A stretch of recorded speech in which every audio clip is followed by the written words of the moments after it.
और दोस्तों, मैं शाहजहां अंसारी आप सभी दोस्तों का बहुत बहुत स्वागत करता हूं। आज का हमारा टॉपिक है दोस्तों एग्जाम रिलेटेड महत्वपूर्ण प्रश्न UGC net Hindi 2025 unit 1 complete marathon classes है। 100 महत्वपूर्ण प्रश्नों का संपूर्ण विश्लेषण यहाँ मिलेंगे आपको। और वो जो 100 प्रश्न मिलेंगे ये संपूर्ण यूनिट पर आधारित है। यूनिट 1 में जो हमारा क्वेश्चंस बनते हैं वो उनमें जो हमारा क्वेश्चंस पेपर आते हैं उनसे रिलेटेड ये प्रश्न पत्र होंगे दोस्तों।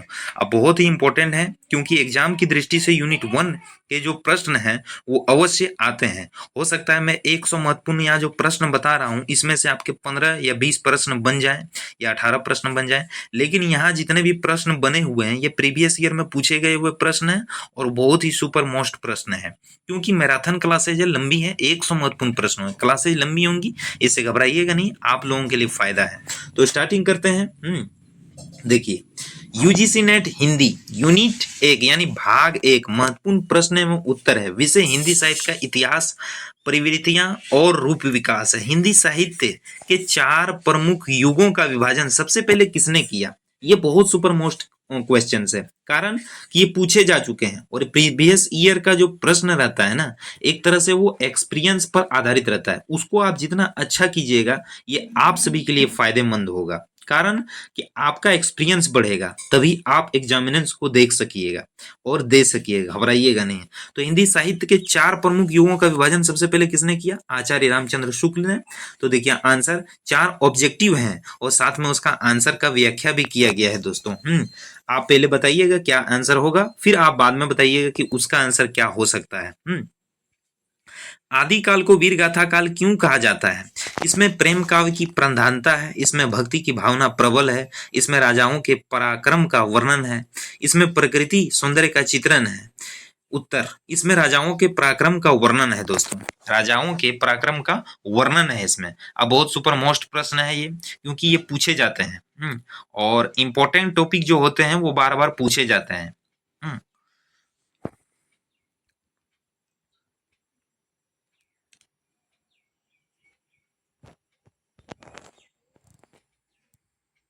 देखिए,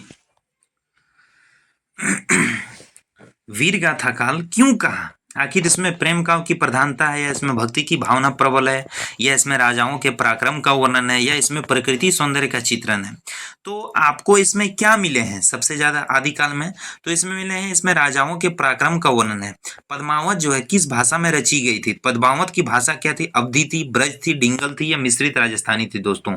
देखिए, तो इसमें क्या थी? मिश्रित राजस्थानी थी।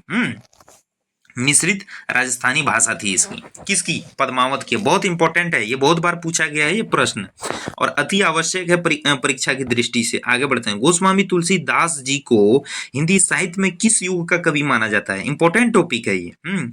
गोस्वामी तुलसीदास को हिंदी साहित्य में किस युग का कवि माना जाता है? आदिकाल, भक्तिकाल, रीतिकाल, आधुनिक काल। तो ये आदिकाल के भक्तिकाल के कवि थे।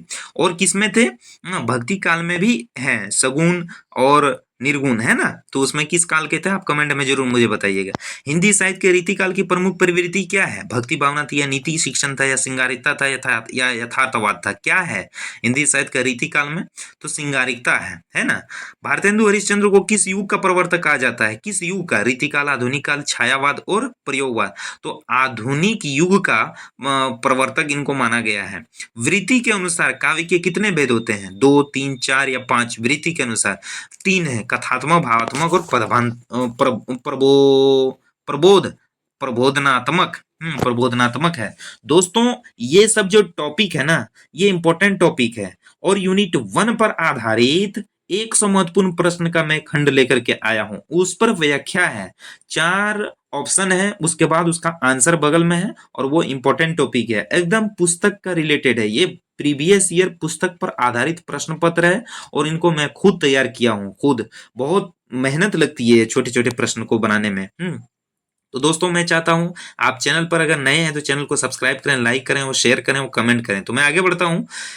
निराला किस युग से संबंधित कवि है? भारतेंदु युग से, या द्विवेदी युग से, या छायावाद युग से, या प्रयोगवाद? तो आप बता सकते हैं किस युग से रिलेटेड है। ये छायावाद से माने कि रिलेटेड है। अब आते हैं छायावाद के 4 स्तंभ कवि कौन कौन है? देखिए, जयशंकर प्रसाद, निराला, पंत और महादेवी वर्मा। तो देखिए, इसमें भी क्रम है। प्रसाद पंत निराला महादेवी वर्मा। इसमें क्रम है दोस्तों, क्रम। कामायनी किस प्रकार की रचना है? आखिर कामायनी जो है, हाँ, वो किस प्रकार की रचना है? कामायनी में है क्या? हाँ सॉरी, किसकी रचना है? सुमित्रानंदन पंत है, जयशंकर प्रसाद है, मैथिली शरणगुप्त है या रामदास दिनकर है? किनका है ये? तो जयशंकर प्रसाद का है। अब आते हैं राम की शक्ति पूजा कविता किस प्रवृत्ति की है? तो भक्ति पर है, शक्ति साधना है, शक्ति साधना है, श्रृंगार है, यथार्थ है, शक्ति साधना है। उषा और पल्लव किस कवि की कृतियां हैं? महादेवी वर्मा, निराला या सुमित्रानंदन पंत या जयशंकर प्रसाद? तो पल्लव की भूमिका किसने ली? पल्लव की भूमिका नहीं, पल्लव किसकी है? तो देखिए सब लिखा हुआ है, निराला है, नंदन है, तो किसका है? नंदन का है, यानी पंत का है। सरस्वती पत्रिका का संपादन किसने किया? भारतेंदु हरिश्चंद्र ने, द्विवेदी जी ने, पंत ने और महादेवी वर्मा ने। इन सब में किसने किया सरस्वती पत्रिका का संपादन? भारतेंदु हरिश्चंद्र ने, द्विवेदी जी ने। तो इसमें आएंगे आचार्य महावीर प्रसाद द्विवेदी, यानी द्वित में आएंगे। दूसरे महावीर प्रसाद द्विवेदी जी ने सरस्वती पत्रिका का संपादन वर्ष 1901 से 1902 ईस्वी तक किया और उसके बाद फिर भी किए थे। अब आते हैं हिंदी गद्य का वास्तविक विकास कब माना गया है? आदिकाल में माना गया है, भक्ति काल में, या भारतेंदु काल या छायावाद में? गद्य का वास्तविक समय जो है वो कब माना गया है? तो देखिए भारतेंदु युग में माना गया है। फिर प्रयोगवाद शब्द का सबसे पहले प्रयोग किसने किया था? प्रयोगवाद सबसे पहले शब्द जो आया था वो किसने किया था?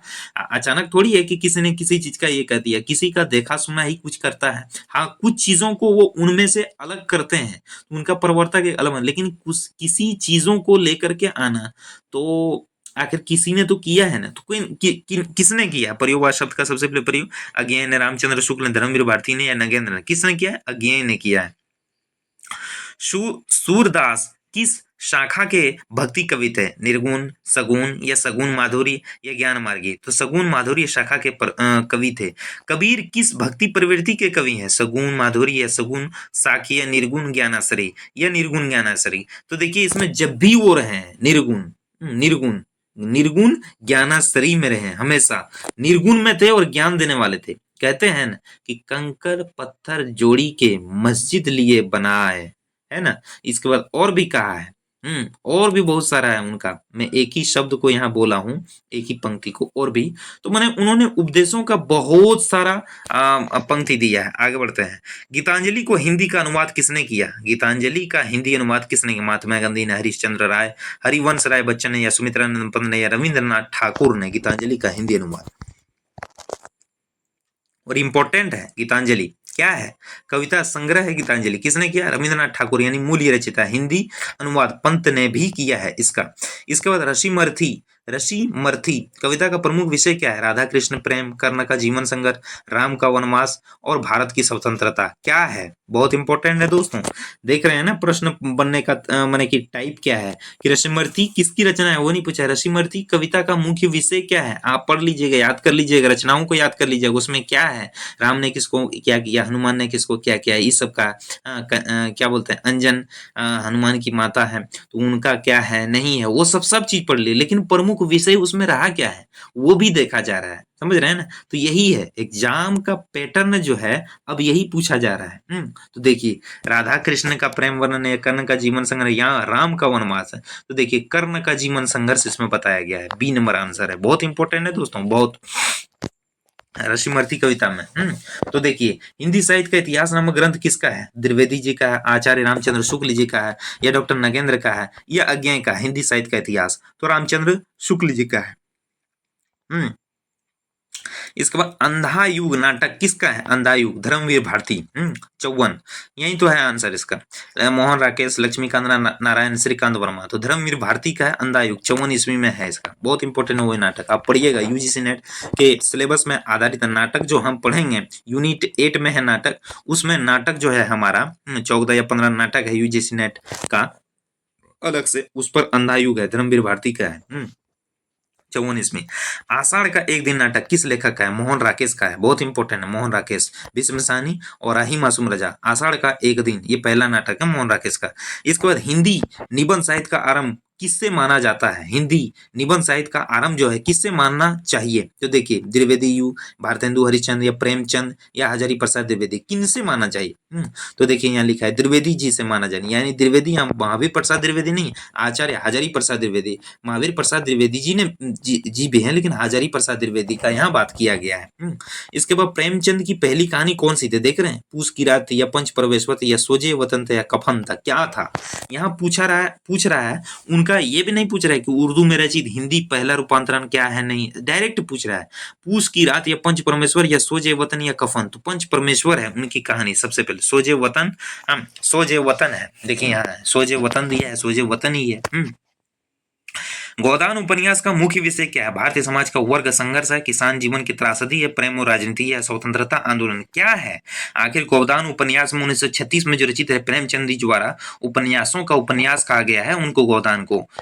और उपन्यास सम्राट भी इसी उपन्यास से मुंशी प्रेमचंद जी को कहा गया है, क्योंकि ये जो उपन्यास है ना, माने कि महाकाव्य, ये उपन्यास में ये महाकाव्य है। महाकाव्य तो काव्यों का काव्य को कहा जाता है महाकाव्य, लेकिन उपन्यासों का उपन्यास यानी उपन्यासों का ये राजा है।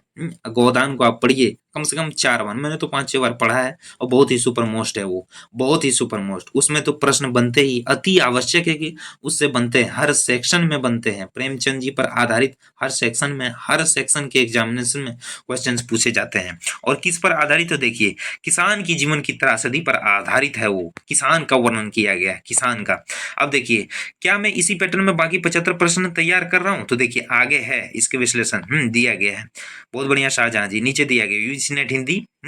इसलिए मैं बता करके पढ़ा रहा हूँ क्योंकि आप सुनिएगा तो आपको याद होगा। UGC net Hindi Hindi unit 1 यानी भाग 2 है इसका, इसके आगे का यानी set complete marathon classes 2025 100 plus महत्वपूर्ण प्रश्नों का संपूर्ण विश्लेषण, यह भाग 26 से 50 तक के प्रश्नों को शामिल किया गया। भाग 3 और भाग 4 भी इसके बाद है, जो पूरे 100 MCQ सेट हो जाएगा। आगे बढ़ते हैं दोस्तों। Hindi UGC net Hindi unit 1 भाग 2 महत्वपूर्ण प्रश्न एवं उत्तर, किससे संबंधित? हिंदी साहित्य में रीति सिद्ध कवि किसे कहा जाता है? हिंदी साहित्य में बिहारी, केशवदास, मतीराम और देव। तो देखिए उसमें भी ये रीति सिद्ध है, रीति बद्ध है और रीति मुक्त कवि है। कौन है, किस पर आधारित है, उन पर भी मैं एक छोटा सा शॉर्ट वीडियो लेकर के आऊंगा।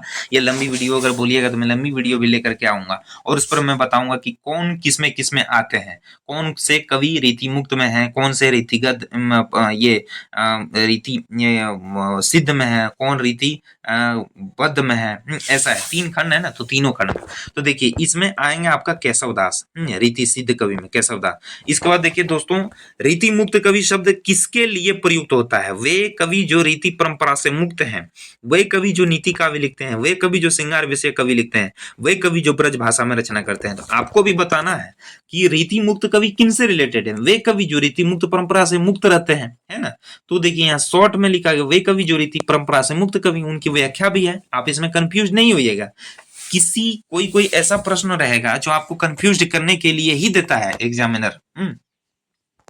अब आगे बढ़ते हैं। बिहारी लाल की सतसई किस रस पर आधारित है? देख रहे हैं पीछे आप पढ़े होंगे बिहारी के सतसई में कितने 2 हैं, यानी 700। अब यहाँ देखिए बिहारी लाल की सतसई किस रस पर आधारित है, ये पढ़े हैं क्या? रस है उसमें, रस नहीं था। टाइप यही है दोस्तों, क्योंकि ये प्रीवियस ईयर के क्वेश्चंस हैं, और उस पर उठा करके मैं यहाँ प्रश्न पत्र तैयार किया हूँ, क्योंकि ये पूछा गया है बिहारी लाल के सतसई जो है वो किस रस पर आधारित है। श्रृंगार रस है या करुण रस है या वीर है या शक्ति है या भक्ति है, क्या है? तो श्रृंगार रस का वर्णन किया गया। किसी से भी आप पूछिएगा जल्दी नहीं बता पाएगा। यही वजह है कि एग्जाम का पैटर्न जो है वो बदल रहा है। रस की संख्या कितनी मानी है? मुख्यतः रस कितने तरह के होते हैं? 6 है, 8 है या 9 है या 10 है? मुख्यतः 8 रस होते हैं, लेकिन उसमें और एक रस जोड़ा गया है, वो 9 है। तो आंसर हमको हमेशा देना है 9 रस। कि कवि केशवदास का संबंध किस राजघराने से था? तो केशवदास का संबंध किस राज घराने से था? ओरछा या जयपुर या मेवाड़ या दिल्ली?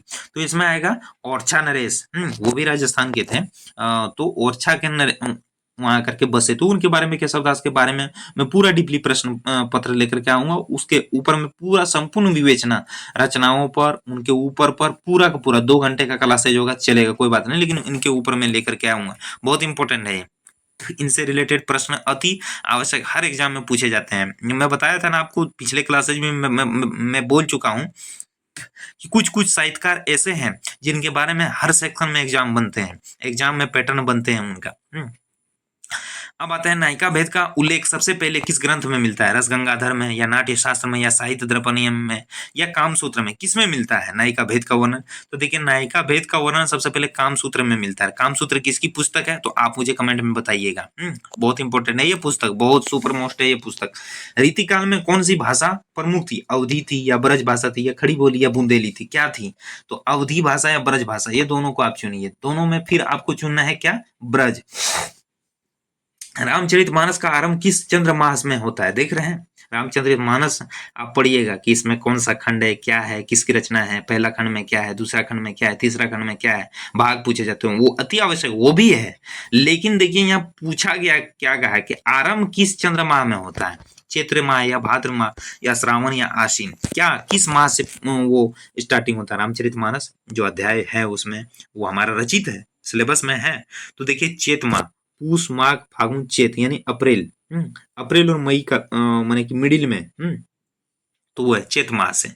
इसको गोस्वामी तुलसीदास जी ने कवितावली किस भाषा में लिखा? ब्रज भाषा, अवधी, या संस्कृत, या खड़ी बोली? किस में लिखा था? तो बी नंबर, ये ए नंबर ब्रज भाषा में। रविदास किस प्रकृति के कवि थे? सगुन माधुर्य, या निर्गुण प्रेमाश्री, या निर्गुण ज्ञानाश्री, या सगुन साके? रविदास जो थे वो निर्गुण में होंगे। सी नंबर, देखिए सी नंबर आंसर है। बी नंबर निर्गुण प्रेमाश्री में है, निर्गुण प्रेमाश्री में है रविदास। इनकी रचनाएं भी इंपॉर्टेंट है। हिंदी साहित्य के प्रथम निबंधकार कौन माने जाते हैं? द्विवेदी जी, बालकृष्ण भट्ट, भारतेंदु हरिचंद, या परसाई? हरिशंकर परसाई का जिक्र है यहाँ।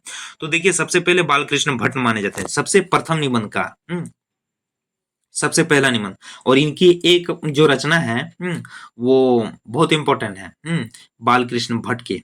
कौन है? तो आप बताइएगा। निबंध बहुत इंपॉर्टेंट है, वो चर्चित है। आप मुझे कमेंट में बताइएगा क्या है उस निबंध का नाम। आगे बढ़, द्विवेदी युग की प्रमुख विशेषता क्या रही? राष्ट्रवाद, नारी चेतना, राष्ट्रवाद और नारी चेतना, छायावादी प्रयोग, भक्ति और अलंकार का युद्ध, यथार्थ और तर्कशीलता? क्या है? यथार्थ और तर्कशीलता है यहाँ। प्रेमचंद का मूल नाम क्या था? श्रीनिवास राय, या धनपत राय, या मोतीलाल शर्मा, या जयप्रकाश मिश्र? धनपत राय था दोस्तों। आगे बढ़ते हैं। सेवा सदन उपन्यास का मुख्य विषय क्या है? किसान जीवन, या नारी मुक्ति, या स्वतंत्रता संघर्ष, या राजनीति? तो देखिए सेवा सदन, यहाँ तो सीधा है इसका, सेवा सदन। तो किसमें किया गया है? किसान जीवन पर आधारित, यानी मुक्ति। क्या? तो नारी मुक्ति का इसमें उदाहरण है। सेवा सदन में किया है। किसने? नारी ने। गोदान किस वर्ष प्रकाशित हुआ? 35, 36, या 38, या 40? ऐसे डायरेक्टली नहीं पूछे, लेकिन पूछे जाते हैं कहीं कहीं, तो 36 आपको बताना है। रेणु किस उपन्यास के लिए प्रसिद्ध है? मेलांचल, रंगभूमि, या निर्मला, या प्रतिज्ञा? तो मेलांचल 54 ईस्वी में दरभंगा बिहार का वर्णन है उसमें, सॉरी पूर्णिया का वर्णन है। और पश्चिम, पहले पूर्व में हमारा जो पश्चिम बंगाल था, यानी बांग्लादेश भी हमारा पूर्व में था आजादी होने से पहले, उसका भी खंडन यानी वर्णन यहाँ है। प्रेमचंद को हिंदी का क्या कहा जाता है? उपन्यास सम्राट, या कविता सम्राट, या निबंध सम्राट, या कहानी सम्राट? तो देखिए कहानी सम्राट भी उसको बोले जाते हैं, लेकिन कहानी और उपन्यास में अगर पूछे जाएंगे तो उपन्यास सम्राट उनको माने जाते हैं। कहानी सम्राट बोल सकते हैं उसको, उपन्यास सम्राट भी बोल सकते, लेकिन अगर दोनों ये रहेंगे, जैसे चारों यहाँ है, अगर ये चारों रहेंगे तो आपको उपन्यास सम्राट मानना है। कि क्योंकि उपन्यासों में उनकी बहुत पकड़ थी दोस्तों, बहुत। उन्होंने कविताएं भी लिखा, निबंध भी लिखा, कहानी भी लिखा, नाटक भी लिखा। ऐसा बात नहीं कि नाटक नहीं, नाटक भी निकाला। बच्चों पर आधारित बाल मनोविज्ञान पर कहानियां हैं, बहुत सारी कहानियों का तो वो सम्राट है। लेकिन दोनों अगर रहेंगे तो आपको उपन्यास मानना है। उपन्यासों में पकड़ उनकी जो थी, बोलिए ही मत। आगे बढ़ते हैं। अज्ञेय का वास्तविक नाम क्या था? तो एक नंबर ऑप्शन है सचिदानंद हीरानंद वात्स्यायन अज्ञेय। धर्मवीर भारती रामविलास शर्मा हरिश्चंद्र राय? क्या है? हरिवंश राय बच्चन। तो ए नंबर है सचिदानंद हीरानंद वात्स्यायन अज्ञेय। तार सप्तक किस वर्ष प्रकाशित हुआ? 1940, 1943, 1945, 1947? तो बी नंबर आंसर है 43। देखिए आंसर। तार सप्तक का संपादन किसने किया? रामविलास शर्मा ने, अज्ञेय ने, बच्चन ने, नगेंद्र ने? किसने किया? अज्ञेय ने किया दोस्तों। अज्ञेय सुपर मोस्ट है अज्ञेय। इनकी भी कविताएं पूछे जाते हैं अधिकतर। नदी के द्वीप पूछे गए, अधिक बार वही प्रश्न बनते हैं, नदी के द्वीप। हालांकि किसी बार असादी वीणा पर भी प्रश्न रहते हैं, क्योंकि एग्जाम में हमारा सिलेबस पर आधारित ये दोनों कविताएं हैं। नदी के द्वीप भी हैं, असाध्य वीणा भी हैं। तो देखिए कभी मैंने अधिकतर 80% है कि असाध्य वीणा पर पूछे गए हैं, नदी के द्वीप भी पूछे गए हैं, ऐसी बात नहीं। आगे बढ़ते हैं। नई कविता आंदोलन का सूत्रपात किसने किया? नरेश मेहता ने, केदारनाथ अग्रवाल ने, अज्ञेय ने, धर्मवीर भारती ने। किसने किया? तो देखिए अज्ञेय ने किया। असाध्य वीणा किसकी रचना है? आगे है ना, देखिए धर्मवीर भारती, बच्चन सिंह, केदारनाथ सिंह, किसका है? लास्ट में अज्ञेय। तो अज्ञेय आंसर इसमें गलत हो गया है दोस्तों। असाध्य वीणा किसकी रचना है? मिस्टेक हो गया है, थोड़ा एक टाइप होता है कभी कभी, इसलिए मैं बताता हूँ। पहले मैं चर्चा कर दिया हूँ, आपको घबराना नहीं है। असाध्य वीणा इसमें थोड़ा सा मिस्टेक हो गया है, क्योंकि मिस्टेक होता है दोस्तों कभी कभार। सूर सागर का प्रमुख विषय क्या है? राम भक्ति है, कृष्ण लीला है, नीति शिक्षण है, समाज सुधार। कृष्ण लीला का वर्णन है। रामायण का संस्कृत में रचयिता कौन है? रामायण का संस्कृत में रचयिता कौन? व्यास है या वाल्मीकि या कालिदास या बहुमिति? रामायण की रचना किसने किया? वाल्मीकि ने, है ना, वाल्मीकि। महाभारत का हिंदी अनुवाद सर्वप्रथम किसने किया? कवि नरोत्तम दास ने, रामचंद्र शुक्ल ने, बाबूराम सक्सेना ने, काशीनाथ सिंह ने। किसने किया? तो देखिए कवि नरोत्तम दास ने महाभारत का हिंदी अनुवाद सर्वप्रथम इन्होंने ही किया था। इसके बाद मैं अब चलता हूँ भाग 3 में। भाग 3 में आपको मिलेंगे 25 प्रश्न और 50 से 75 प्रश्न रहेंगे इसमें। यानी कि देखिए 1 से 25 पहले हो चुका है, 26 से 50 हो चुका है, अब 51 से 75 चलेंगे। मैं इसे संक्षिप्त में यानी स्पष्ट और वीडियो रिकॉर्डिंग के लिए तैयार कर रहा हूँ दोस्तों। मैं सॉलिड लिख रहा हूँ, अब मैं डायरेक्टली कुछ बोलूंगा नहीं, लिखा हुआ आपको प्रमाणिक दूंगा। 7 ईयर प्रश्न के बाद सटीक उत्तर भी रहेगा। भाग 3 प्रश्न पत्र 51 से 50। रचनात्मक आलोचना का प्रवर्तक कौन माना जाता है? यानी रचनात्मक आलोचना का प्रवर्तक अगर हम मानेंगे तो कौन मानेंगे, किसको मानेंगे? तो देखिए इसमें आचार्य रामचंद्र शुक्ल है, हजारी प्रसाद द्विवेदी है, इसके बाद नगेंद्र अज्ञेय है। तो देखिए यहाँ सबसे पहले आचार्य हजारी प्रसाद द्विवेदी का जिक्र किया गया है दोस्तों। इसके बाद आगे बढ़ते हैं। हिंदी साहित्य में आधुनिक निबंध की शुरुआत किसने किया? भारतेंदु हरिश्चंद्र, रामचंद्र शुक्ल, प्रेमचंद जी और नगेंद्र। किसने किया? तो भारतेंदु हरिश्चंद्र ने। आधुनिक हिंदी निबंध का शुरुआत इन्हीं से माना जाता है दोस्तों। अब आते हैं काव्य अलंकार का सिद्धांत सबसे पहले किसने दिया? भास ने, भट्टी ने या दंडी ने या भास कवि ने? किसने दिया? भट्टी ने दिया। छायावादी कविता की प्रमुख विशेषताएं क्या है? प्राकृतिक चित्रण, भावात्मक गहराई, नीति शिक्षण या सामाजिक यथार्थवाद। यानी भावात्मक गहराई है यहाँ छायावादी कविता में। प्रकृति का चित्रण तो है, लेकिन दोनों में से अगर पॉइंट मिलना चाहिए तो आपको भावात्मक रूप जो है यहाँ अधिकतर पूछे गए हैं। महादेवी वर्मा का उपनाम क्या था? महादेवी वर्मा का उपनाम क्या था? चंद्रिका या कोकिला या युगांतरी या उषा, क्या है? महादेवी वर्मा को तो आप सुने होंगे बहुत सारे, लेकिन उनका उपनाम क्या था? बता सकते हैं आप? कमेंट में बताएं। मैं इसका प्रश्न के लिए आप थोड़ा सा वेट करूंगा, आप जरूर बताएं, मैं थोड़ी वेट करता हूँ। चंद्रिका या कोकिला या युगांतरिनी या उषा, क्या कहा गया है? तो देखिए मैं बताना चाहता हूँ आंसर इसका, आप देख लीजिए। देखिए युगांतरनी कहा गया है। सूरदास की रचनाओं में किसका वर्णन प्रधान है? राम का, कृष्ण का या शिव का या अर्जुन का? सूरदास की रचनाओं में किसका वर्णन सबसे अधिक है? तो कृष्ण का वर्णन का अधिक है दोस्तों, याद रखिएगा। सूरदास यानी सूरदास, सिंपल कृष्णदास। तो नया रस का विचार किसने प्रतिपादित किया? आनंद वर्धन ने, भवभूति ने या मत्स्येंद्र नाथ ने या जयदेव ने? किसने? आनंद वर्धन ने किया दोस्तों। और इंपॉर्टेंट है, ऐसा एक भी यहाँ प्रश्न नहीं है जो एग्जाम की दृष्टि से महत्वपूर्ण नहीं है, क्योंकि देख रहे हैं आप टाइपिंग यहाँ कैसा कैसा लिया गया है। टाइप से ही प्रश्न पत्र को पकड़े जा सकते हैं। हिंदी कथा साहित्य का आधुनिक युग किससे शुरू माना जाता है? भारतेंदु हरिश्चंद्र या प्रेमचंद जी या नगेंद्र या अज्ञेय? भारतेंदु हरिश्चंद्र से माना जाता है दोस्तों। कुलीनाचार्य किससे संबंधित? छायावाद, रीतिका या भक्ति और आधुनिक उपन्यास किससे रिलेटेड थे? कुलीनाचार्य। तो देखिए रीति काव्य से रिलेटेड है दोस्तों। मैं बताना चाहता हूँ आप सभी दोस्तों को, अगर चैनल पर आप सभी दोस्त नए हैं तो चैनल को सब्सक्राइब करें, लाइक करें, शेयर करें, कमेंट करें दोस्तों। और आपको कैसा कंटेंट लग रहा है ये हमें कमेंट में जरूर बताइएगा। और एग्जाम से रिलेटेड मैं महत्वपूर्ण प्रश्न को लेकर के आया हूँ। यूजीसी नेट यूनिट 1 पर आधारित 100 महत्वपूर्ण प्रश्न का महा मैराथन क्लासेज है ये। और ये एग्जाम की दृष्टि से सबसे सुपर मोस्ट क्लासेज है, क्योंकि प्रीवियस ईयर के क्वेश्चन जो भी है यहाँ मैं बता रहा हूँ वो प्रीवियस ईयर पर आधारित है, एग्जाम पैटर्न पर आधारित है दोस्तों। आप इस क्लासेज को मिस नहीं कीजिए, कम से कम 2-3 बार जरूर सुनिए। तो आगे बढ़ते हैं। हिंदी में पहला ऐतिहासिक नाटक कौन सा माना जाता है? सती, सतीन्द्र या अंधायुग या राजा हरिश्चंद्र या उर्वशी? तो राजा हरिश्चंद्र माना जाता है दोस्तों। राजा हरिश्चंद्र हिंदी का पहला ऐतिहासिक नाटक है, हिंदी का पहला ऐतिहासिक नाटक है। इसको नया कवि आंदोलन किसके समय शुरू हुआ था? 1930, 40, 50, 60। तो 1940 में। कर्मयोगी कविता किसका उदाहरण? जयशंकर प्रसाद, सुमित्रानंद पंत, रामधारी सिंह दिनकर और निराला। तो देखिए कर्मयोगी कविता दो से रिलेटेड हो सकता है, रामधारी सिंह दिनकर और निराला से। तो रामधारी सिंह दिनकर होंगे। आपको चुनना पड़ेगा कि किस पर आधारित होंगे। आप जब तक क्वेश्चंस को हटाने या छांटने का तरीका आपको नहीं पता होगा तो आप क्वेश्चंस को नहीं बना पाइए। सिर्फ यही चीज होगा कि तुक्का लगेगा, या तो आप रटे हुए रहिएगा या तो समझे हुए रहिएगा, तो पेपर बन जाएंगे दोस्तों। यही बात है, एक माने अनुभव जो होते हैं ना, यही चीज है। आप चीजों को छांटने अगर जान जाइएगा तो समझिए एक प्रश्न पत्र आपसे बन जाएगा दोस्तों। आपको घबराना नहीं है किसी चीज को लेकर के भी। कैसे किस चीज को करना है आप हमें कमेंट में बताएं या पूछें, मैं आपसे जरूर रूबरू होकर के उस चीज को आंसर मैं दूंगा दोस्तों। तो आगे बढ़ते हैं। सूरसागर की भाषा क्या थी? अवधी थी या ब्रज भाषा थी या खड़ी बोली या मिश्रित ब्रज भाषा थी? यानी मिश्रित है यहाँ, तो मिश्रित मतलब वो सबसे रिलेटेड है। मिश्रित माने ब्रज भाषा है इसमें। तो क्या है दोस्तों? ब्रज भाषा है।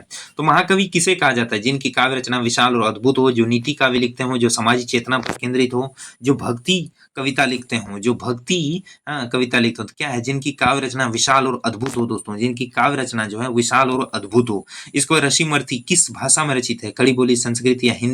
हाँ, और एक अवधि है। तो ऋषिमर्थी किस पर आधारित है? तो खड़ी बोली है, यहाँ हिंदी में है। खड़ी बोली हिंदी, हिंदी भी है तो हिंदी आपको मानना है, हालांकि खड़ी बोली हिंदी है। हिंदी गद्य का विकास किसके समय प्रमुख हुआ? हिंदी का द्विवेदी युग, भारतेंदु युग, छायावाद युग, आधुनिक युग। किस पर आधारित है? भारतेंदु युग पर आधारित है। भारतेंदु युग की प्रमुख विशेषताएं क्या रहा है? हाँ, देख रहे हैं इंपॉर्टेंट। सामाजिक सुधार या प्रेम रस प्रधान या वीर रस प्रधान या नीति का? सामाजिक सुधार की प्रधानता थी। यहाँ भक्ति काल के प्रमुख कवि कौन थे?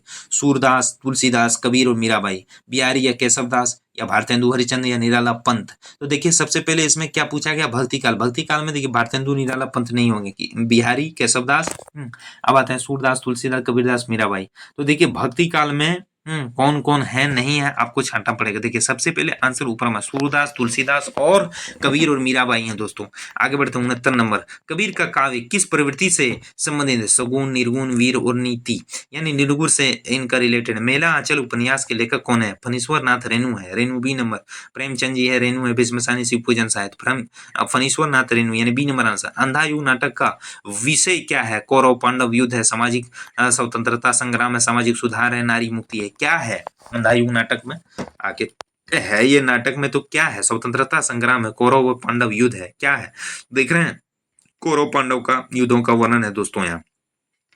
अब आगे बढ़ते हैं। हिंदी साहित्य में छायावाद की अवधारणा सबसे पहले किसने प्रतिपादित किया? छायावाद की अवधारणा रामचंद्र शुक्ल, नगेंद्र, भारतेंदु हरिचंद, आचार्य हजारी प्रसाद। रामचंद्र शुक्ल जी ने किया।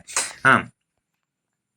कर्मयोग किसके दर्शन से संबंधित है? भगवत गीता, उपनिषद और वेद और रामचरितमानस। देख रहे हैं प्रश्न कि किससे और कैसे पूछे जाते हैं। देख रहे हैं कितना इंपॉर्टेंट है दोस्तों। कर्मयोग जो है किनसे रिलेटेड है? कर्मयोग तो कहाँ? कर्मयोग कहाँ? भगवत गीता, उपनिषद, वेद, रामचरितमानस कहाँ से रिलेटेड है? ये बहुत इंपॉर्टेंट है ये, बहुत। आप कमेंट में जरूर बताएं कुछ चीजों को जो पूछे जाते हैं, आप जरूर बताएं, सजेस्ट करें, अपनी प्रतिक्रियाएं हमें दें, तब ना हम समझेंगे कि हमारा कंटेंट कैसा लग रहा है, नहीं लग रहा है, आपको क्या चाहिए, नहीं चाहिए। आगे बढ़ते हैं। देख रहे हैं इसका आंसर मैं दिखाता हूँ। भगवत गीता पर आधारित है ये। हिंदी साहित्य में नया उपन्यास किस समय आया था? द्विवेदी युग में, भारतेंदु हरिचंद, 20वीं सदी का प्रारंभ या छायावाद में? नया उपन्यासों का आगमन जो हुआ था तो वो किस युग में हुआ था? द्विवेदी युग में, भारतेंदु हरिचंद्र में, या 20वीं सदी का प्रारंभ या छायावाद में? तो सबसे ज्यादा आगमन जो हुआ था वो द्विवेदी युग के समय में हुआ था। देखिए 20वीं सदी का प्रारंभ, यानी 20वीं सदी हम कब मान सकते हैं? 20वीं सदी का प्रारंभ है ना, तो हम सबसे पहले उसको अगर मानेंगे तो वो द्विवेदी युग से माना जाएगा दोस्तों। हाँ, हालांकि यहाँ 20वीं सदी का प्रारंभ दिया है तो 20वीं सदी का हम आंसर मानेंगे, लेकिन समझने के लिए मैं द्विवेदी युग में आपको बताया। नीति काव्य का प्रमुख उद्देश्य क्या है? शिक्षा और जीवन दर्शन, प्रेम का प्रसार या युद्ध वर्णन या धार्मिक भक्ति? शिक्षा और जीवन दर्शन है दोस्तों। अब मैं भाग 4 यानी 76 से 100 महत्वपूर्ण प्रश्न तैयार करके 100 प्रश्नों का खंडन यही समाप्त करूंगा। हालांकि आगे है, अभी यहाँ समाप्त नहीं करूंगा। तो देखिए नीचे यूजीसी नेट हिंदी यूनिट 1 भाग 4 प्रश्न 76 से 100 है। इसे आप 100 प्रश्न पत्र पर उत्तर का सेट तैयार हो जाए, जिसे आप पीडीएफ क्वेश्चन रूप में इस्तेमाल कर सकते हैं। भाग 4 76 से 100। सूरसागर किस भक्ति प्रवृत्ति का प्रमुख ग्रंथ है? राम भक्ति या कृष्ण भक्ति या शिव भक्ति या शक्ति भक्ति? किसका है? सूरसागर किस भक्ति प्रवृत्ति का प्रमुख ग्रंथ है दोस्तों? सूरसागर जो है किस भक्ति प्रवृत्ति का इसमें वर्णन किया गया है? राम की भक्ति या कि कृष्ण का या शिव का या शक्ति का? तो देखिए दोस्तों, आंसर है कृष्ण भक्ति का। तुलसीदास के रचनात्मक योगदान में किसकी योगदान में प्रमुख किसकी प्रधानता है?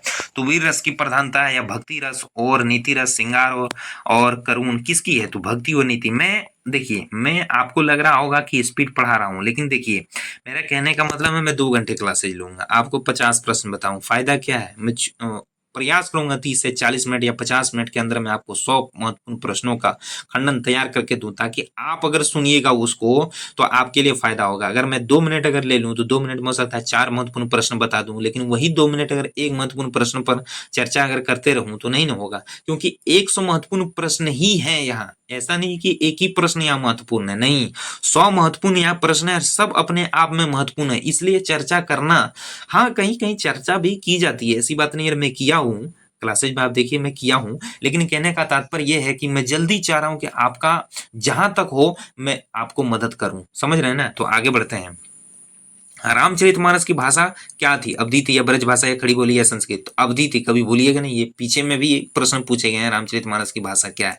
हिंदी साहित्य में नव उत्थान किससे संबंधित है? छायावाद, रीतिकाल, भारतेंदु युग या प्रयोगवाद? तो देखिए सी नंबर आंसर होगा भारतेंदु युग। भारतेंदु हरिश्चंद्र को हिंदी का क्या कहा जाता है? निबंधकार, उपन्यासकार, आधुनिकता का प्रवर्तक या काव्य का? सी नंबर आंसर होगा, आधुनिकता का प्रवर्तक माना गया है दोस्तों। हिंदी साहित्य में नीति शास्त्र किसके समय प्रमुख हुआ? नीति शास्त्र यानी नीतियों का आगमन किसमें हुआ? रीतिकाल, आदिकाल, भारतेंदु या छायावाद? तो सबसे पहले हमें रीतियों का जो एक परंपरा चला था तो वो रीतिकाल में, क्योंकि रीति में देखिए ऐसा है कि एक जैसे पीछे आप पढ़ेंगे प्रवृत्तियों का वर्णन यानी परिवृत्ति, यानी एक ही चीजों को हाँ बार बार कहा गया है वहां, बार बार हम बोलेंगे, आप बोलिएगा, वो बोलेंगे और भी बोलेंगे, उसी चीजों का बार बार वर्णन। आवृत्ति यानी एक चलते हुए प्रवर्तित। यहाँ देखिए सीधा लिखे नीति शास्त्र यानी नीतियों का सबसे ज्यादा वर्णन कहाँ मिला है? तो रीति काल में मिला है। रीति काल में इंपॉर्टेंट है, ऐसा नहीं कि इंपॉर्टेंट है, बहुत इंपॉर्टेंट है। प्रश्न पत्र ऐसे ही तैयार होते हैं और इंपॉर्टेंट है हमारे टॉपिक के लिए ये सब बातें। ऐसा नहीं है कि मैं यहाँ फिजूल बातें करने आया हूँ। 100 महत्वपूर्ण प्रश्न जो है यूनिट 1 पर आधारित है। यूनिट 1 में हमारे हिंदी साहित्य का इतिहास है, उस पर रिलेटेड है। हिंदी साहित्य का इतिहास में आधुनिक तक में कुछ कुछ महत्वपूर्ण है, फिर आधुनिकों का अलग से वर्गीकरण है। द्वितीय में देखिए हिंदी भाषा का विकास है, फिर भाषा में हमारा टाइप है, क्या है नहीं है, फिर तृतीयक में देखिए क्या है, कविता है, फिर कहानी है, फिर उपन्यास है, फिर निबंध है, फिर नाटक है, फिर एकांकी है, फिर और भी कुछ कुछ है हर इकाई में। तो मैं चाह रहा हूं कि एक इकाई को संपूर्ण खंडन में खत्म कर दूं, इसीलिए 100 महत्वपूर्ण प्रश्न में यूनिट 1 पर लेकर के आया हूं, जो महत्वपूर्ण प्रश्नों का यहाँ उल्लेख किया गया है, जो प्रीवियस ईयर में पूछे गए हैं। तो आगे बढ़ते हैं। साहित्य दर्पण किसका है? साहित्य दर्पण मीलाबाई, हाँ, ललना नारायण या विद्यापति या मीराबाई? ललना नारायण का है साहित्य दर्पण। किसका ग्रंथ है? साहित्य दर्पण है। भारतीय काव्यशास्त्र और पाश्चात्य काव्यशास्त्र में भी है, ये पाश्चात्य काव्यशास्त्र में, भारतीय काव्यशास्त्र में है साहित्य दर्पण। विश्वनाथ प्रसाद मिश्र का है। कविवर किससे कहा जाता है? महाकवि, आदि कवि या रचनाशील कवि को किसको कहा जाता है कविवर? तो महाकवि को कहा जाता है, महाकवि को कविवर। सूरदास की प्रमुख काव्य शैली क्या थी? भक्ति और श्रृंगार थी, या वीर और भक्ति थी, या नीति और शिक्षा थी, या यथार्थवाद? क्या था उसका मुख्य विषय? सूरदास की प्रमुख काव्य शैली आखिर था तो क्या था? भक्ति और श्रृंगार था, वीर और भक्ति थी, या नीति और शिक्षा था, यथार्थवाद? यह भक्ति था और श्रृंगार था दोस्तों। 1 नंबर यही है आंसर उसका, यही है देख रहे हैं।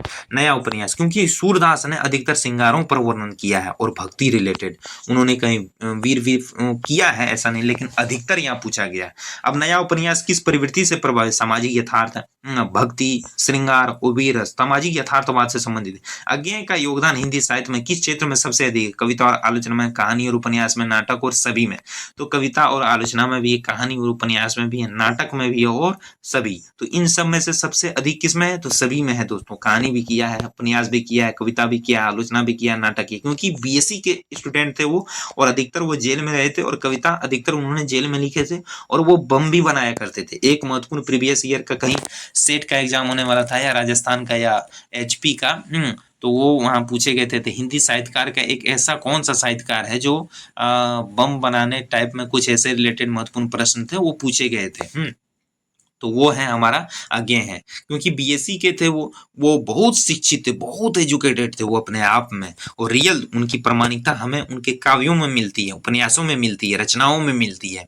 तो आगे बढ़ते हैं। प्रयोगवादी कवि का प्रमुख उदाहरण क्या है? प्रयोगवादी कवि का प्रमुख उदाहरण क्या है, कौन है? तो अज्ञेय है, निराला है, जयशंकर प्रसाद है, पंत है। कौन है सबसे इंपॉर्टेंट, कौन है? तो अज्ञेय है प्रयोगवादी कवि में। तार सप्तक में कितने कवि की रचनाएं संकलित है? 7, 5 या 9 या 11? कितने थे? तो 9 थे, ये 7 थे दोस्तों। तार सप्तक यानी सप्तम कवियों के कविताएं थे। सुमित्रानंद पंत की प्रमुख प्रवृत्ति क्या थी? छायावादी, आधुनिक या रीति काव्य भक्ति? क्या था? छायावादी था दोस्तों। रामधारी सिंह दिनकर किस प्रकार के काव्य के लिए प्रसिद्ध है? वीर रस प्रधान या श्रृंगार रस प्रधान या भक्ति रस प्रधान या नीति प्रधान? नीति प्रधान क्या थे रामधारी सिंह दिनकर? ये इंपॉर्टेंट है, मैं इसको अंडरलाइन कर देता हूँ। ये पूछा गया वीर रस थे या प्रधान श्रृंगार थे या भक्ति थी या नीति थे? क्या था? तो वीर रस ज्यादा है इनके बारे में वीर रस है। गोदान में मुख्य पात्र कौन है? धनिया है, होरी है, गब्बर है या राधा है? कौन है? धनिया है, धनिया और होरी इन्हीं पर आधारित तो है, होरी है।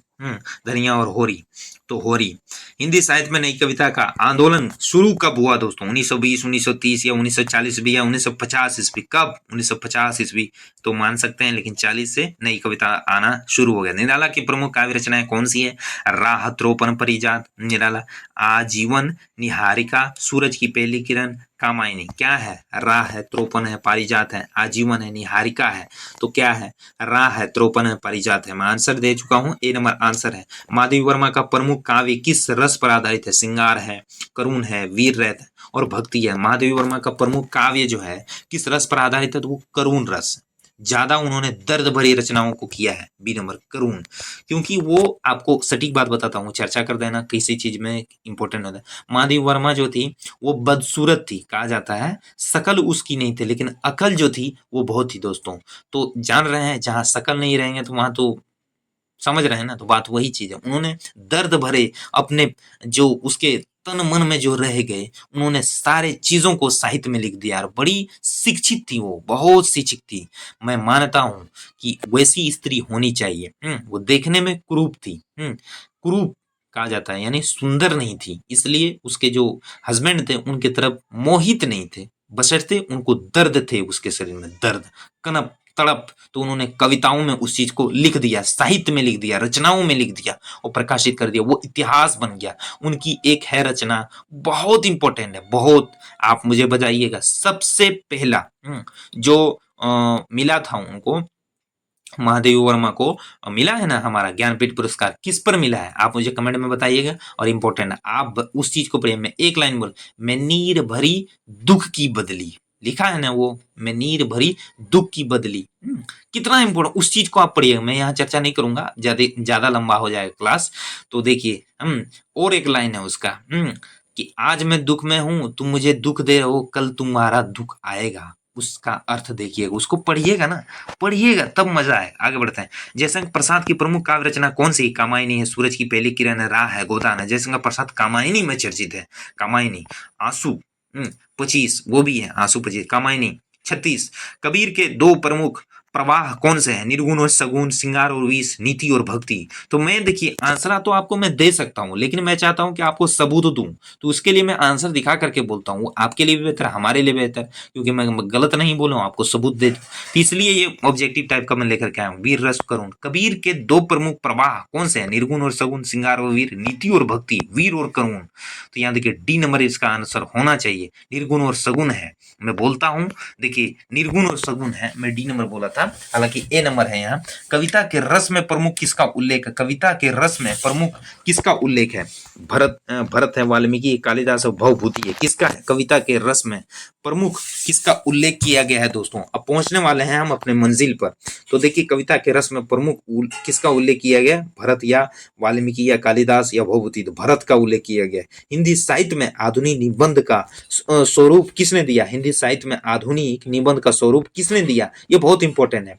प्रेमचंद, भारतेंदु हरिश्चंद्र, रामचंद्र शुक्ल और नगेंद्र ने। किसने दिया? किसने दिया है हमें? आखिर आधुनिक निबंध का स्वरूप किसने दिया है हमें? तो देखिए, प्रेमचंद, भारतेंदु हरिश्चंद्र और आचार्य रामचंद्र शुक्ल जी और नगेंद्र। भारतेंदु हरिश्चंद्र ने दिया है क्या? हिंदी साहित्य में आधुनिक निबंध का स्वरूप इन्हीं से माना जाता है दोस्तों।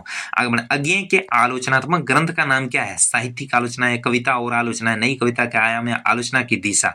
ये किसके किसके हैं वो भी मैं बताऊंगा आपको आलोचना में जब आऊंगा। तो साहित्यिक आलोचना या कविता आलोचना, तो कविता और आलोचना सुपर मोस्ट है वो रचना। सूर्यकांत त्रिपाठी निराला को हिंदी साहित्य में किसके रूप में जाना जाता है? आधुनिक कविता का प्रवर्तक या भक्ति कवि या नीति कवि या वीर रस के कवि? सूर्यकांत त्रिपाठी निराला बहुत इंपॉर्टेंट है। हम पंछी उन्मुक्त के पिंजरा न गा पाएंगे, कनक तीलियों से टकराकर पुलकित पंड उठ जाएंगे, हम बहता जल पीने वाले मर जाएंगे भूखे प्यासे, कहीं भली है कटुकनी बोरी कनक कटोरी की मैदा से, स्वर्ण श्रृंखला के बंधन में अपनी गति उड़ान सब पर भूले, तरु की पुनगी पर के झूले, ऐसे थे अरमान के उड़ते नीले नभ की सीमा पाने, लाल किरण सी चौंच को चुगते तारक अनार के दाने। वो छठी क्लास की कविता है, बहुत इंपॉर्टेंट। सूर्यकांत त्रिपाठी निराला का बचपन में मैं पढ़ा था ये बात, और अब भी कभी कभी होता है तो मैं कविताओं को पढ़ता हूँ वो। तो ऐसी बात नहीं कि वो कविता मुझे आज भी याद है, और उसमें कभी कुछ ऐसी तान सुनाओ जिससे उथल पुथल मच जाए, एक किलोर इधर से आए एक किलोर उधर से आए। दोस्तों है ना छठी क्लास की हिंदी में वो सारी कविताएं,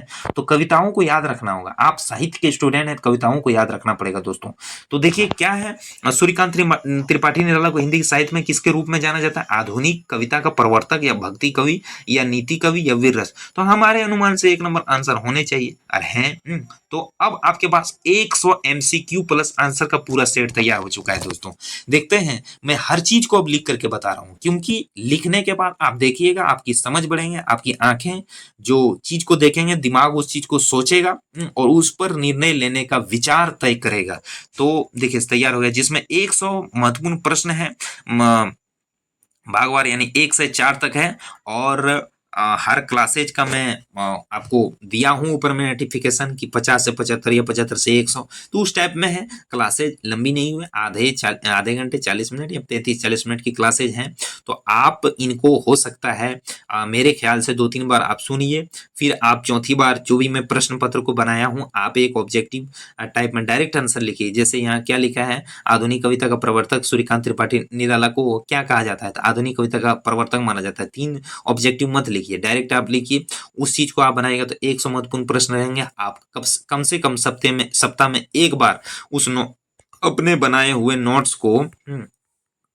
नोट्स को एक बार जरूर पढ़िए। उसमें क्या होगा, आप अपने हिसाब से जो लिखिएगा ना, आपकी माइंड की जो एक्टिविटी होगी उस शब्द को देख करके आंसर पकड़ लेंगे। ये तो हमारे द्वारा बनाए गए हुए प्रीवियस ईयर के क्वेश्चंस हैं। आप इस चीज को अगर आप लिखिएगा सटीक भाषाओं में, आप लिखिएगा, आपका दिमाग काम करेगा, आप सुनिएगा, उसमें दिमाग काम करेगा। जब आप रिवाइज कीजिएगा, संपूर्ण आपका जो पार्ट्स है वो काम करेगा, तो इसमें आपका क्वेश्चंस याद रहेगा। और हम वैसे ही याद किए हैं, पहले एक बार सुनते थे, फिर एक बार देखते थे, फिर एक बार लिखते थे, सुन करके, डायरेक्ट नहीं। तो मैं ये चीज बताना चाहता हूं दोस्तों। तो इस तरह आप कीजिए, आपके लिए बेहतर होगा। और अगर आप नहीं देख रहे हैं तो ईयरफोन लगा करके सुनिए, उसमें सुनने के बाद भी आपका वो अभ्यास होता है। बाद में जब क्लासेज आपको टाइम मिले तो देख करके नोट कर लीजिए, लेकिन नोट जरूर कीजिए। नोट करने से आपके पास मटेरियल तैयार होंगे। कल आप किसी को बताइएगा तो यही मटेरियल आप बताइए। मटेरियल कभी बदलते नहीं है, हमारा समाज बदलता है, समाज के साथ साथ इतिहास नहीं बदलता है। इतिहास बदलता है, पूरा तात्विक नहीं बदलता है। तो वही चीज, प्रश्न पत्र दिन ब दिन टाइप उसका बदलेंगे, लेकिन जो स्रोत है, जो श्रेणियां है, जो एक सहारा है, वो नहीं बदलेंगे। तो ये सब जो प्रश्न है, जो कहे गए, जो जिसके बारे में जो चीज है वो नहीं बदलेगा। आपके पास मटेरियल रहेगा तो आप किसी के साथ तथ्य दे करके प्रमाणिक को दे सकते हैं। तो आज का क्लास मैं यही समाप्त करता हूं। आपको आज का क्लास कैसा लगा हमें कमेंट में जरूर बताइएगा, अपनी प्रतिक्रियाएं हमें जरूर दीजिएगा, अच्छा खराब जो भी लगे हमें जरूर बताइएगा। और हाँ, आपको कंटेंट कैसा चाहिए वो भी हमें बताइएगा। और अपने दोस्तों को शेयर कीजिएगा जरूर दोस्तों। चैनल पर आप अगर नए हैं तो चैनल को सब्सक्राइब करें दोस्तों, मेहनत लगती है बनाने में। Thank you. आज के क्लास में यही समाप्त करता हूँ। जय हिंद।